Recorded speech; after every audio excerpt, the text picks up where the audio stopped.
আজ আমি আবার চলে এসেছি আমার রান্নাঘরে। আমার রান্নাঘরে সকল বন্ধুদের স্বাগত জানাই। আজকে আমি বানাবো মাছের ডিমের বড়া। মাছের ডিম আনা হয়েছে, তার উপরে আমি দিলাম পেঁয়াজ কুচি, লঙ্কা কুচি, রসুন আর আদা গ্রেট করে দিলাম, 1 চামচ দিলাম হলুদ, নুন দিলাম পরিমাণ মতন, দিলাম আমি 3 চামচ বেসন। এটাকে আমি খুব ভালোভাবে মেখে নেব।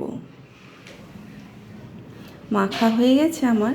এবার আমি ওভেনে কড়াই চাপিয়ে দিয়েছি, তেল গরম হয়ে গেছে। এবার এভাবে আমি বড়াগুলো দিয়ে ওলট পালট করে বেশ লাল লাল করে ভেজে নেব। বেশ রেডি হয়ে যাবে আমার মাছের ডিমের বড়া। তো বন্ধুরা, আমার এই রেসিপি যদি ভালো লেগে থাকে তো লাইক শেয়ার করো আর আমার চ্যানেলটা সাবস্ক্রাইব করে রেখো।